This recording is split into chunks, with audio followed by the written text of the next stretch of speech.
मुंबईकरांसाठी महत्त्वाची आणि अर्थात आनंदाची बातमी। मुंबईकरांचा पुढचा 5 महिन्यांसाठीचा पाणी प्रश्न मिटलेला आहे।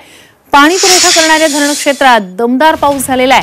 7 धरणांमध्ये 5,92,866 दशलक्ष लिटर पाणी जमा झालंय। मोडकसागर, मध्य वैतरणा, अप्पर वैतरणा, भातसा, तानसा, विहार आणि तुळशी धरणातून मुंबईला दररोज 3,850 दशलक्ष लिटरचा पाणी पुरवठा करावा लागतो।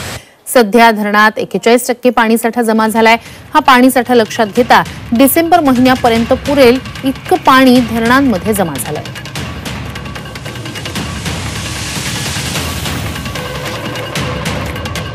मुंबईकरांसाठी अत्यंत महत्त्वाची ही घडामोड म्हणता येईल। मुंबईला पाणी पुरवठा करणाऱ्या धरणांमध्ये आता 41% इतका पाणी साठा जमा झालेला आहे। पुढचे 5 महिने हा पाणी साठा मुंबईकरांना पाणी पुरवठा करू शकेल इतका जमा झालाय। म्हणजेच डिसेंबर पर्यंत पाण्याची चिंता मिटले। मात्र तरीही एक लक्षात घ्यावं लागेल, अजून तरी तुर्तास जी पाणी कपात मुंबईत करण्यात आलेली आहे ती मागे घेण्यात आलेली नाही।